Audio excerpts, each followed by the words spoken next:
Este programa contém cenas que podem ser traumáticas para alguns espectadores. Nenhum peixe inspira mais terror que o tubarão. Você está na boca do monstro sendo sacudido. É como uma boneca de pano em sua boca sendo estraçalhada. Na Austrália há tubarões que atacam mesmo. Não sobra nada. Mas pelo menos esses assassinos são restritos aos oceanos. Será mesmo? Parece que uma espécie de tubarão saiu da água salgada e invadiu o meu território. A água doce. Agindo onde as pessoas imaginavam não haver perigo. Como pescador e biólogo, meu objetivo é descobrir como isso é possível e até que distância esses tubarões se afastam do mar, levando o seu terror. Minha missão é descobrir se é seguro entrar na água, mesmo a quilômetros do mar.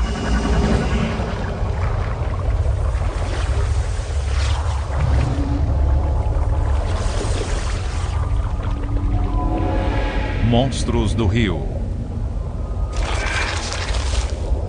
Tubarão de água doce.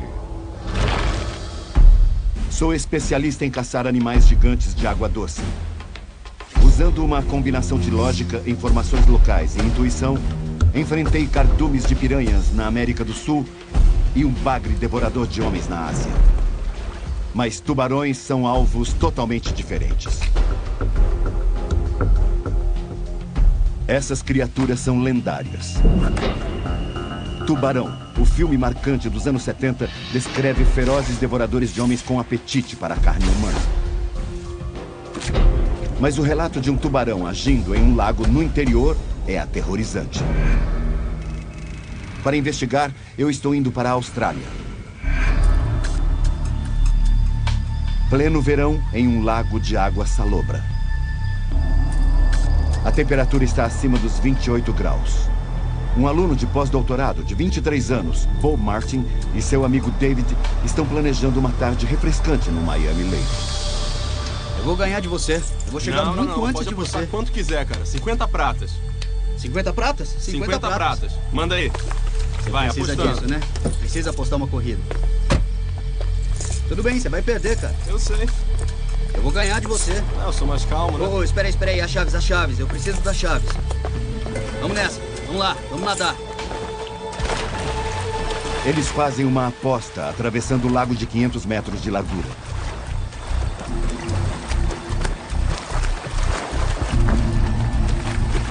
David assume a liderança. E chega com segurança à margem. Poe, entretanto, continua dentro do lago. Tentando ganhar terreno, ele vai para águas mais fundas.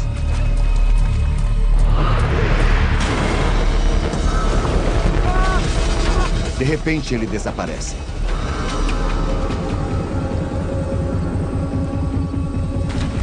David volta para a água, mas não há sinal de seu amigo. O desaparecimento repentino de Poe teve todas as características de um ataque de tubarão. Poucos poderiam imaginar que esta água represada, aparentemente segura, seria a área de caça para tubarões. Mesmo aqui onde ocorrem as cobras mais mortíferas, crocodilos enormes, as aranhas mais venenosas, este incidente chamou a atenção. Nós não esperamos ser atacados por um tubarão em um lago no interior, ainda mais em uma área urbanizada como a Gold Coast. Na Austrália, há 3 espécies de tubarão que costumam ser responsáveis por atacar pessoas. O tubarão branco, o tubarão tigre e o tubarão cabeça chata. Os australianos conhecem Vic Hislop como o Homem-Tubarão. Como Quint do filme Tubarão, Hislop já enfrentou vários tubarões, incluindo este tubarão branco de 2,5 toneladas. Na Austrália há tubarões que atacam mesmo. Não sobra nada.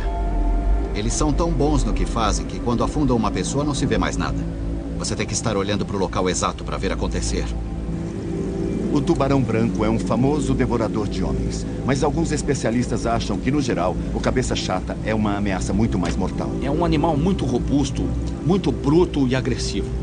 Devido à estrutura de seus dentes, ele consegue abocanhar um pedaço bem grande de carne. Ele morde e começa a sacudir feito louco. E, claro, uma pessoa fica como uma boneca de pano na sua boca, sendo jogada de um lado para outro. E isso provoca todo tipo de reação de medo. Você está na boca do monstro sendo estraçalhado.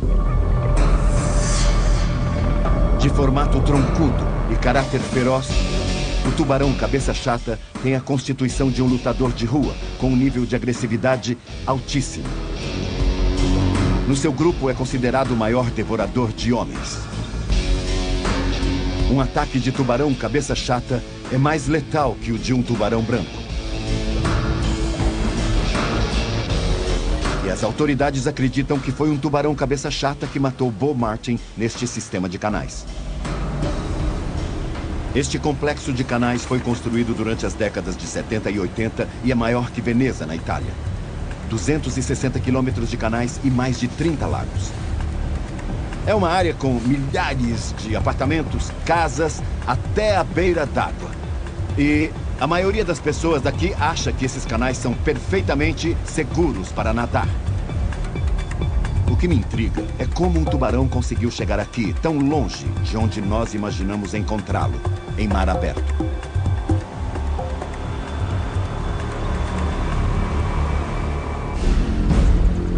Como biólogo, eu quero entender melhor a fisiologia e a afinidade específica que tubarões cabeça chata têm com a água doce. Eu preciso pegar um. Eu já pesquei literalmente em milhares de lugares, mundo afora. Mas desta vez eu estou fora da minha praia. Eu nunca tentei pescar nenhum tipo de tubarão. Muito menos um cabeça chata.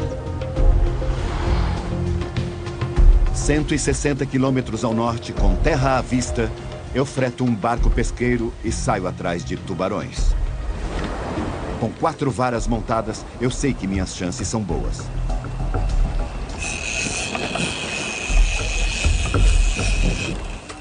Ah, isso mesmo. Agora peguei um. É um tubarão cabeça chata.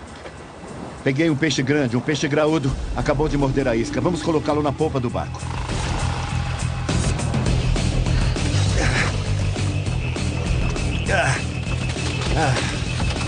Pronto. Ele não está muito feliz em me ver. Mas depois que eu tirar o anzol, vai ser mais fácil. Ele tem 1,40 m de comprimento. 1/3 do tamanho que eles podem chegar. O barco, no momento, está de lado, batendo nas ondas e está balançando bastante. Então, com esta boca cheia de dentes, eu preciso tomar muito cuidado. Os dentes estão parcialmente escondidos na gengiva grossa, mas as pontas são afiadas como bisturis. É muito bom ver um desses animais assim tão de perto. Colocar as mãos em um era o que eu estava querendo.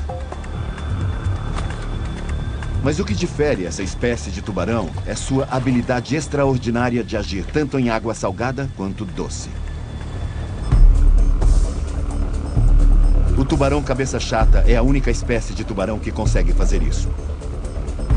Alguns cientistas acreditam que o cabeça chata esteja tirando proveito desta adaptação para dominar novos territórios de caça longe do mar.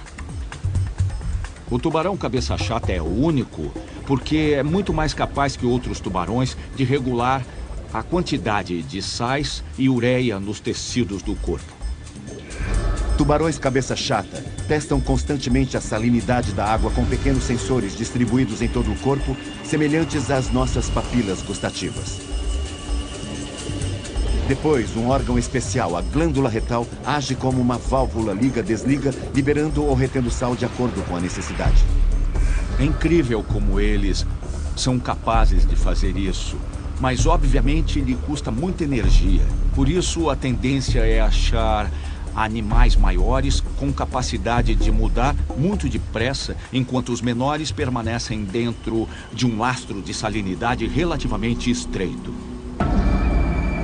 Essa adaptação incrível dá ao tubarão cabeça chata uma liberdade de acesso para vagar em todas as áreas, levando sua violência aos nossos estuários outrora pacíficos.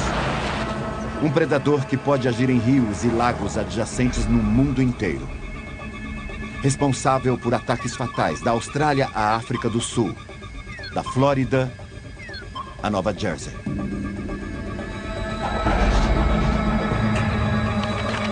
Aqui, em 1916, 4 pessoas foram mortas e uma ficou gravemente mutilada em uma série de ataques de 10 dias. Isso deu inspiração para a história de tubarão mais famosa de todas. O filme Tubarão. Mas o mais assustador é que 2 dessas mortes ocorreram em um estuário a 25 quilômetros, em Matawan Creek. Um lugar que todos achavam ser seguro. Devoradores de homens são supostamente encontrados em lugares selvagens, mas este predador parece estar levando sua agressividade ao centro de nosso mundo civilizado.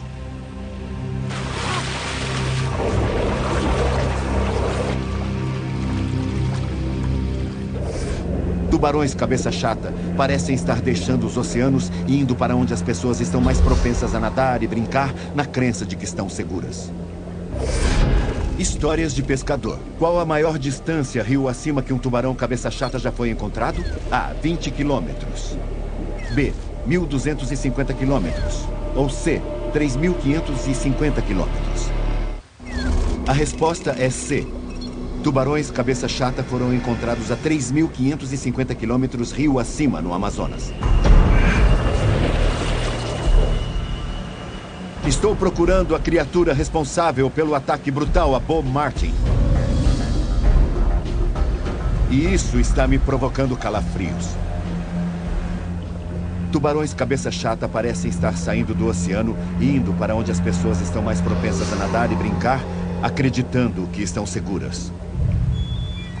Será que não há nada para impedir esses predadores mortíferos? Eu vim aqui conhecer Tony Han. Oi, Jeremy, como Tudo vai? bem? Ele gerencia o programa de controle de tubarões da Gold Coast, na Austrália. Isso, nós temos a isca a bordo. Nós vamos inspecionar as redes para tubarão na praia principal. Esta parte da praia chama-se Man Beach, do outro lado da península. É uma praia muito frequentada. Durante o verão, estima-se haver entre 50 ou 60 mil pessoas daqui até Surfers Paradise. Certo. E de Surfers para baixo, este número deve dobrar. É uma praia grande, cheia de hotéis e de pousadas com algumas atrações turísticas. Exatamente. Partindo daqui, há várias propriedades no canal e lagos grandes. E o que aconteceu foi que ele basicamente estendeu o habitat do rio e tubarões cabeça chata aqui com muita frequência. Eles são parte disso. Entendo. Subindo o rio? É, então tubarões cabeça chata, na verdade, vão viver rio acima, inclusive onde a água de alguns rios já está doce. Sei. Eu diria que, bom, para a maioria das pessoas, o mar é um lugar onde deve-se tomar cuidado automaticamente, mas alguns desses lugares, longe do mar, parecem muito tranquilos, não é? É exatamente como isso. Certamente é um erro, mas as pessoas acham que não há nada aqui. É porque as pessoas não pensam nisso. Sempre acham que o mar está cheio de tubarões, mas nunca o quintal delas. Então, com certeza eles estão lá. E quando você entra na água, caso entre na água, pode estar a uma questão de metros de um tubarão, eu suponho. Muito perto mesmo. E não saberia onde ele está, a não ser que veja, esbarre ou mesmo seja mordido por ele. Do outro lado da península, a aproximadamente 500 metros da praia, as ondas cresceram. Esta rede para tubarões é praticamente a única linha de defesa ao longo da praia de 4 quilômetros de comprimento. A ideia é remover os tubarões que chegam perto da praia. Mas analisando a rede, não se vê por que os tubarões não passariam por baixo ou ao redor dela, para depois seguir implacavelmente para os canais. Afinal de contas, a rede só tem 200 metros de comprimento e 6 metros de altura. Alguns acham que essas medidas, na realidade, são completamente inúteis. Redes para tubarões na Austrália são uma falsa sensação de segurança para o turismo. Elas matam tudo que nós adoramos no oceano. Matam golfinhos, tartarugas, dugongos. Mas mais importante, tubarões grandes aprenderam a se alimentar nessas redes. Agora são áreas de alimentação. Milhões de dólares dos contribuintes são gastos por uma perda de tempo e uma falsa sensação de segurança. É uma piada. Se Hislop estiver certo, tubarões cabeça chata estão sendo atraídos para a costa e depois para o continente através dos canais e lagos. E pelo fato de encontrarem mais pessoas no continente, esta espécie é uma ameaça muito maior que outros tubarões devoradores de pessoas que permanecem no oceano. A rota mais curta do mar até o lago onde Bo Martin foi atacado tem mais de 16 quilômetros. Eu quero dar uma olhada aqui porque há várias dessas barragens pelo sistema de canais. E já me disseram que elas seriam uma barreira para qualquer peixe grande. Elas existem para garantir que o nível dos lagos fique alto e assim sejam atrativos para os moradores. É difícil dizer alguma coisa olhando por este lado, por onde um peixe passaria. Eu preciso olhar pelo outro lado.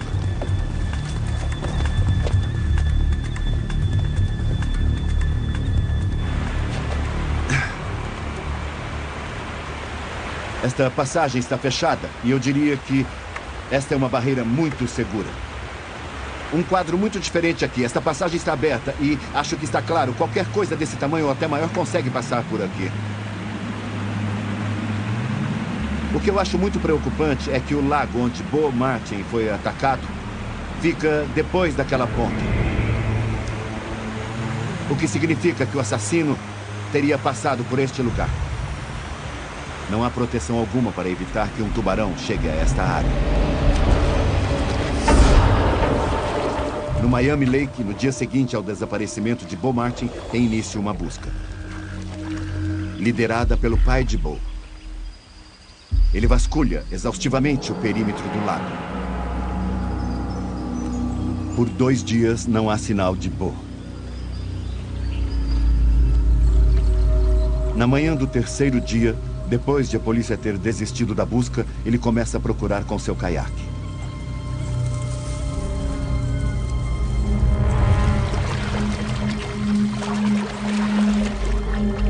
Ele se depara com o corpo do filho, parte dentro e parte fora d'água. O único motivo de ter flutuado são os gases resultantes da decomposição que fizeram o corpo inflar.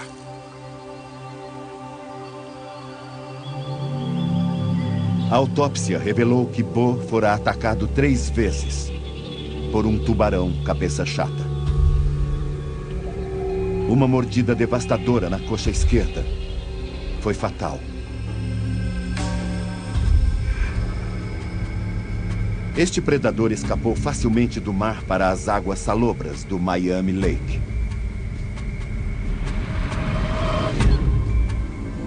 Uma vez no lago, estava livre para agir sem ser percebido até a morte de Bo Martin revelar sua presença mortífera. Mas até onde esses predadores são capazes de ir nadando em água doce? A 130 quilômetros do oceano, o treinador Alan Treadwell está levando seu melhor cavalo trotador, Glenburst Arm, para se exercitar no rio. Eu nadei ali por 8, 9 anos, sem problemas. É um lugar muito popular para piqueniques. Esta parte do rio é um oásis isolado, popular entre as famílias para a prática da natação. Mas neste dia, Treadwell não encontra ninguém no rio para seu programa de treinamento. Ele quer aumentar a resistência muscular do cavalo sem sobrecarregar as suas pernas. Glenburns Arm, um macho castrado de 6 anos de idade e 450 quilos, já ganhou 7 vezes em 3 anos de carreira. Com a ajuda de sua funcionária, Alice Holden, Treadwell amarra uma corda no cabresto do cavalo. Com ela, ele pode controlar o animal da ponte. Pelo que Treadwell pode ver da ponte a 6 metros de altura, tudo parece estar conforme o planejado. O cavalo estava nadando e eu tinha controle sobre o cavalo. Mas, de repente, alguma coisa o assusta. Parecia que o cavalo ia se afogar. Então, de repente, eu vi uma coisa agarrada na anca dele. Quando o cavalo girou, ficou mais claro e eu vi uma coisa branca embaixo, mas eu não vi o que era. Qualquer que tenha sido a criatura, ela teve força para agarrar e afundar um cavalo de 450 quilos. O cavalo estava em perigo. Nós tínhamos um problema. Eu precisava tirar o cavalo dali. E se eu conseguisse tirá-lo da água, eu poderia controlar. Ele não se afogaria.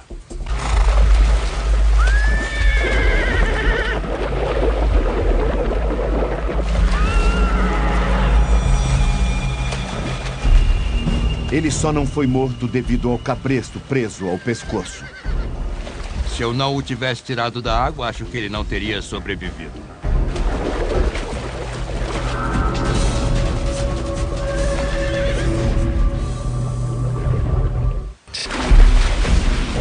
Longe do mar, rio acima em Queensland, na Austrália, um cavalo de corrida luta pela vida. Ele só não foi morto devido ao cabresto preso ao seu pescoço. Se eu não o tivesse tirado da água, acho que ele não teria sobrevivido. O treinador Alan Treadwell conseguiu puxar o seu cavalo e o tirou da água. Se a vítima tivesse sido uma pessoa 1/5 do tamanho desse cavalo, não haveria esperança de sobreviver a este ataque. O cavalo Glenburns Arm foi tratado por um cirurgião veterinário que fotografou o ferimento. Eu quero encontrar Alan Treadwell para saber se este ataque pode ser atribuído a um tubarão cabeça chata. Oi, Alan. Bom dia, como vai? Tudo bem? O cavalo é este? É, este mesmo. Posso falar com ele? Pode, sim. Oi. Ele não é um cavalo qualquer, não é? Ele é um atleta. Não, ele é um atleta. Ele foi um atleta. Ele era um atleta. É. Entendi. Nós podemos ver o ferimento? Você pode me mostrar onde foi? Claro que pode. Cicatrizou muito bem. É. Foi bem aqui na garupa. É.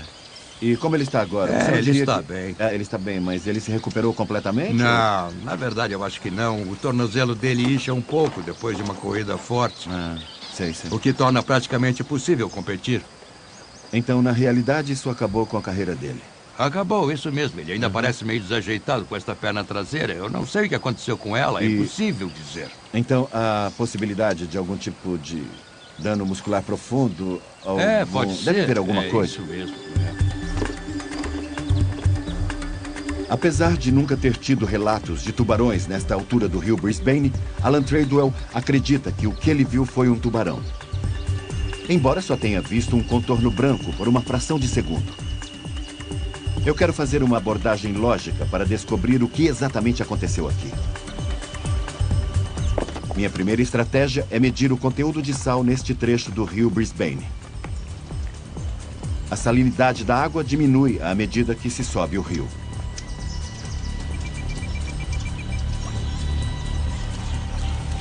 Eu fiz uma análise da água do mar neste aparelho e obtive uma leitura em torno de 17. Do outro lado da escala, qualquer valor abaixo de 1 é água doce. Então, pelo fato de eu ter obtido uma leitura abaixo de 0,5, comprova que é água doce. A seguir, eu quero mapear o rio de dentro do meu barco, verificando as leituras de profundidade com este sonar. Ele pode me dar uma ideia do tamanho do agressor. Ele também me permite ver qualquer objeto grande em movimento embaixo d'água.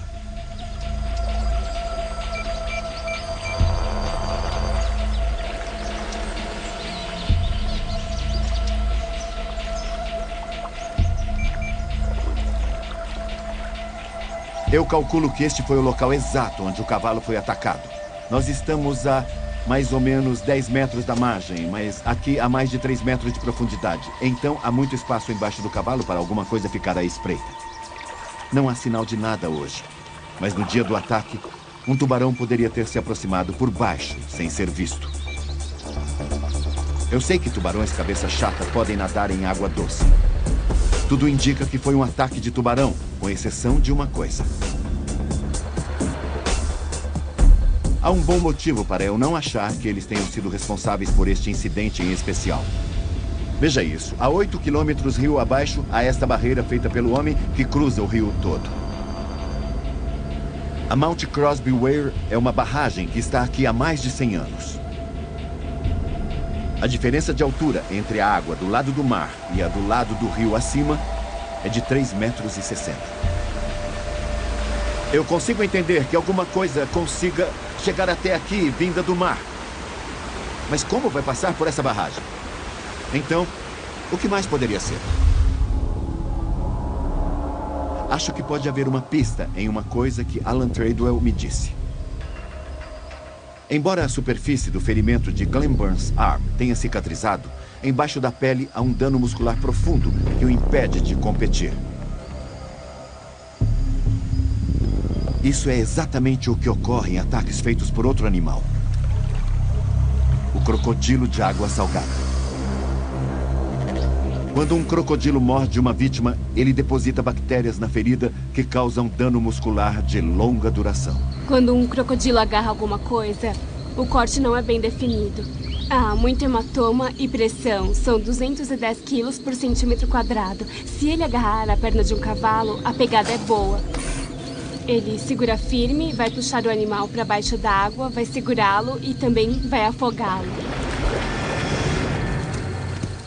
Há duas espécies de crocodilo que vivem na Austrália. O de água salgada e o de água doce. Crocodilos de água doce têm um focinho muito longo e estreito, dentes muito curtos e afiados, então o alimento que buscam é pequeno e muitos peixes. Não há registro de nenhum ataque espontâneo de um crocodilo de água doce a cavalos ou pessoas. Na realidade, acredita-se que na natureza pessoas podem nadar com crocodilos de água doce que eles não almejam caçar presas grandes. Um mamífero grande não é o tipo de presa que os crocodilos de água doce caçam. O crocodilo de água salgada é um monstro totalmente diferente. A maior diferença do crocodilo de água salgada é aquela cabeça grande, retorcida, com aqueles dentes grandes, embora sem corte, mas longos e penetrantes.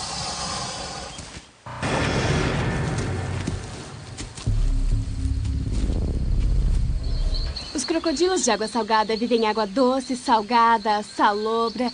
Eles não se importam.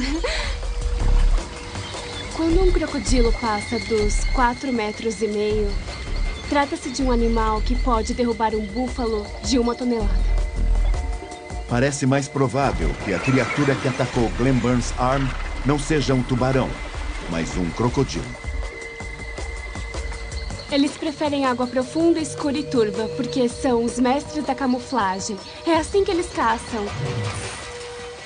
Eles atacam de uma posição invisível. Saem da água, agarram o que estiverem caçando, levam de volta para a água num piscar de olhos. Exatamente o tipo de água onde ocorreu o ataque.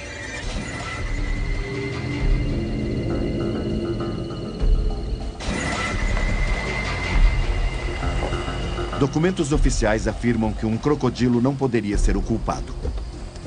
O local do ataque fica muito ao sul. Mas o naturalista local, Steve Rushton, acredita que alguns dados foram encobertos. Oi. Bom dia, bem? Jeremy. Como vai? É um prazer recebê-lo. Sente-se. Obrigado. Eu soube que você tem informações sobre crocodilos no sul de Queensland, é isso mesmo? Exatamente isso. De que região estamos falando? Bem, do sul de Rockhampton, onde supõe-se haver uma linha demarcatória, subindo o rio Logan, perto da Gold Coast, ao sul de Brisbane. Um crocodilo de 3,60 metros foi baleado naquele rio. Outros foram vistos mais recentemente no rio Brisbane, rio Noosa, Ilha Bribie. A história diz que números menores de crocodilos sempre frequentaram as áreas mais ao sul, não há dúvida quanto a isso. Entendo. E tudo isso fica além do limite oficial da distribuição deles, não fica? Com certeza, isso mesmo. E qual é a linha oficial de distribuição de crocodilos? Oficialmente, o documento do governo não menciona os crocodilos. Então, há alguma coisa com mais ou menos 4 metros de comprimento lá que não é mencionada aqui? Isso mesmo. Crocodilos já foram vistos naquele rio há muitos e muitos anos. Se alguém lhe dissesse que havia um crocodilo de água salgada no rio Brisbane, na altura da área de Colo, você ficaria surpreso? Bom, não, porque quando os crocodilos chegam a um rio, eles costumam subir o rio para a água cada vez mais doce. É de conhecimento geral que eles fazem isso. O fato de terem sido baleados muito ao sul dali, em alguma época anterior, e que estejam ao norte dali, na Ilha Bribie, isso não me surpreenderia. Uma nova pesquisa mostra que esses crocodilos podem viajar de 25 a 30 quilômetros por dia.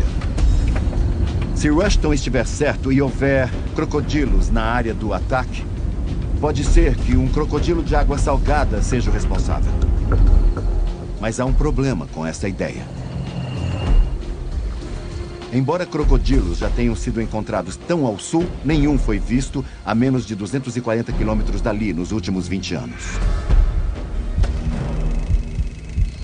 Eu ficaria surpresa se um crocodilo grande, o suficiente para pegar um cavalo, ficasse despercebido por muito tempo, muito fora de seus limites, e se perdesse a presa nessa situação. A água é funda, é um animal grande e ele atacou de verdade. Seria o cavalo mais sortudo do mundo.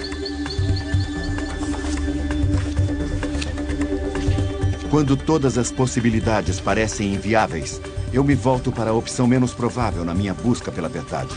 Se o agressor não foi um crocodilo, só pode ter sido um tubarão. Mas eu preciso ter certeza.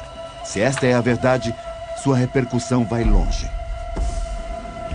Mostraria conclusivamente que tubarões cabeça chata podem e vão atacar na água doce. Mas eu procuro provas.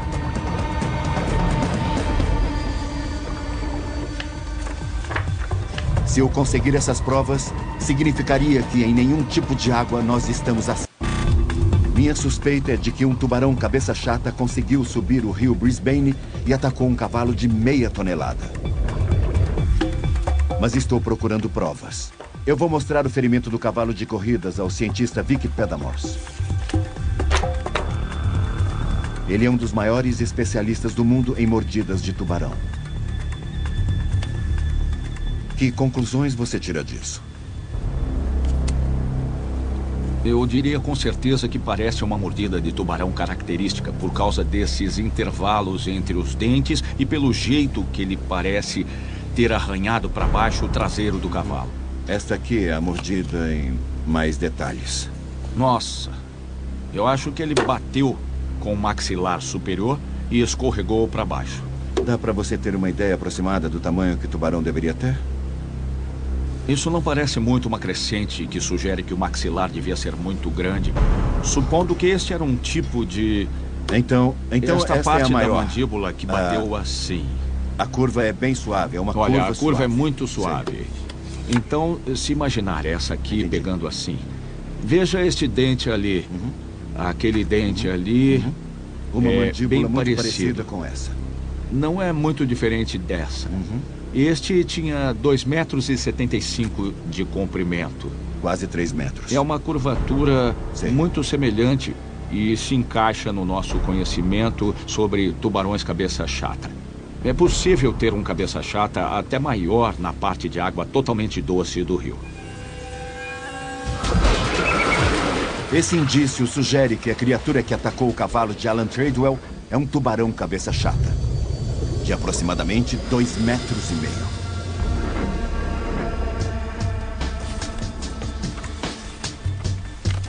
E pesquisando os arquivos do governo, agora eu sei como esses animais conseguiram passar pela barragem.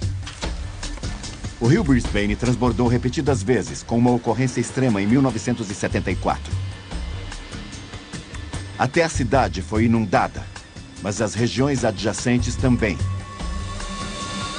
Inclusive a barragem de Mount Crosby. Parece que quando a água baixou, um cardume de tubarões cabeça chata, alguns indivíduos chegando a quase 2,5 metros de comprimento, ficou preso no alto do rio. E se isso pode acontecer aqui, pode acontecer em qualquer lugar que haja tubarões cabeça chata. O perigo que eles oferecem não está restrito à Austrália. Tubarões cabeça chata já foram vistos subindo o rio Mississippi até St. Louis. E já houve relato de um ataque no lago Michigan. Para entender direito esta ameaça, eu quero pôr as mãos em um desses grandes predadores na água doce. Para isso, preciso aprender técnicas especiais como um especialista em pegar tubarões grandes. Olá, você é o Terry? Sou eu mesmo. Você é o Jerry? Sou. Terry. Oi, muito prazer. Oi, prazer, eu Tudo sou bem? bem. Dia 14 de março de 2007, bem aqui na foz do rio, Terry Hesse pegou uma fêmea de tubarão cabeça chata de 2,90 metros de comprimento, pesando 226 quilos. Esse material parece bastante resistente. Essa é uma das nossas varas. Sei. É um equipamento de primeira. Eu estou muito impressionado com a ideia de usar uma coisa dessas em um rio. Esses caras são profissionais. Estou impressionado. Eles estão pescando nesse porto movimentado na fronteira entre o mar e a água doce. Uma coisa que eu já percebi é a atenção aos detalhes. Eles têm um plano abrangente para iludir a supercapacidade sensorial desse tubarão. Tubarões cabeça chata, como todos os tubarões, possuem pequenos poros no focinho chamados ampolas de Lorenzini, usadas para detectar campos magnéticos. São tão sensíveis que conseguem detectar os impulsos elétricos do batimento cardíaco de um peixe.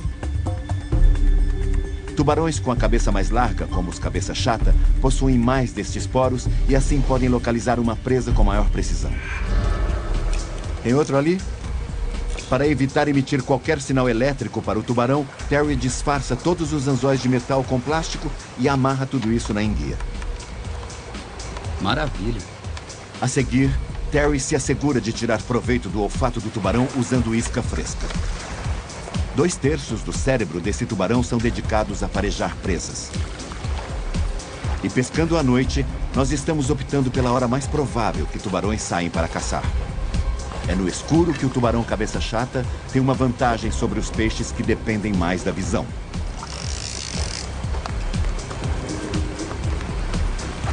Terry inicia a jornada cruzando a foz do rio para posicionar as iscas. Há relatos de tubarões cabeça chata que atacaram caiaques, achando que o barulho e o movimento das remadas eram um peixe em apuros. Terry está bem, mas eu machuquei o dedo indicador preparando essas iscas no escuro. Isso vai dificultar um pouco as coisas. Eu só espero que isso e o barulho do porto movimentado não prejudiquem as minhas chances.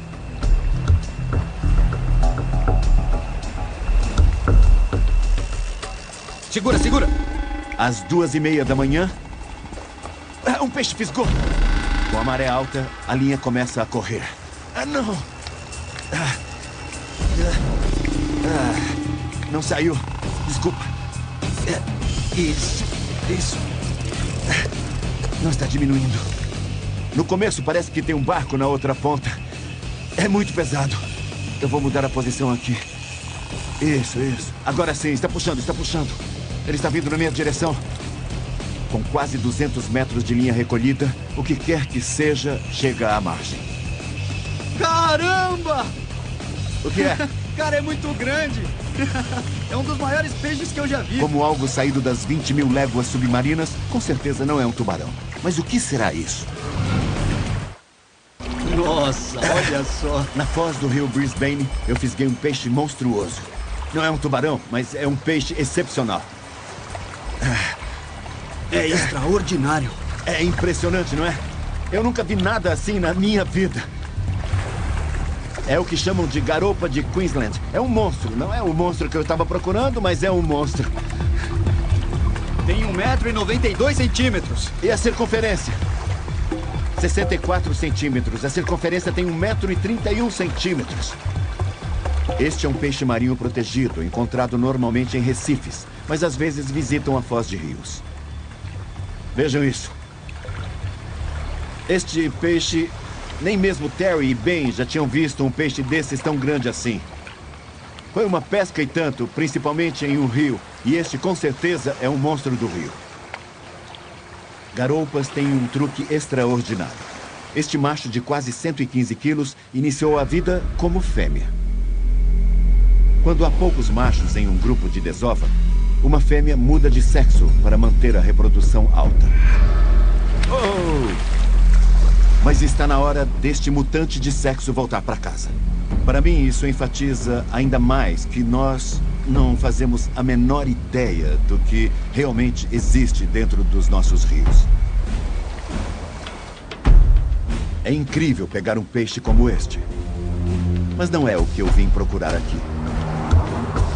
Armado com o aprendizado que obtive com Terry, viajo 80 quilômetros rio acima da água salobra para a água doce.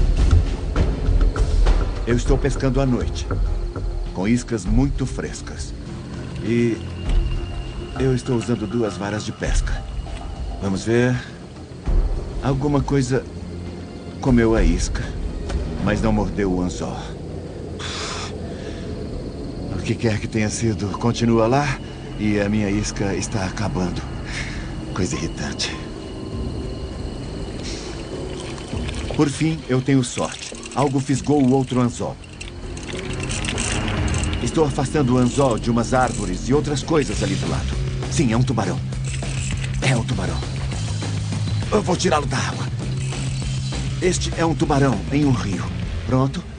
Pode ser pequeno, mas para mim, de certa forma, é mais preocupante. Vamos para a grama. Eu já sei que há fêmeas adultas neste rio.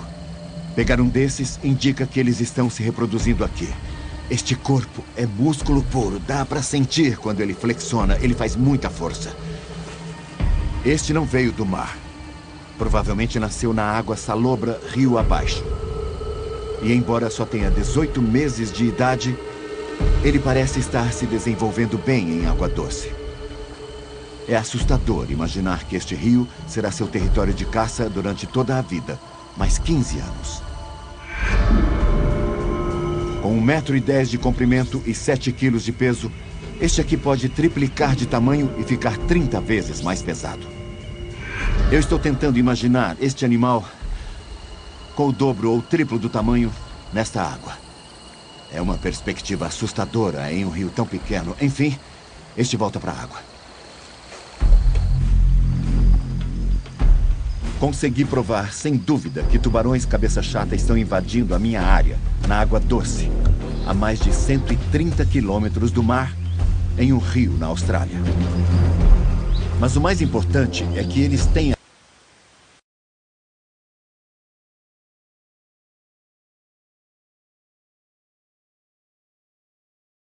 dúvida que tubarões cabeça-chata estão invadindo a minha área, na água doce, a mais de 130 quilômetros do mar, em um rio na Austrália. Mas o mais importante é que eles têm a capacidade de cometer ataques brutais na água doce em praticamente qualquer lugar. Há poucos limites para onde esses tubarões podem agir. Cada vez mais, parece que este tubarão de água doce está levando a sua ferocidade ao nosso quintal, outrora tranquilo. Ao longo de canais metropolitanos, rios calmos do interior e em lagos tranquilos, o tubarão cabeça-chata está procurando sua próxima refeição. É apenas uma questão de quem será sua próxima vítima e quando acontecerá.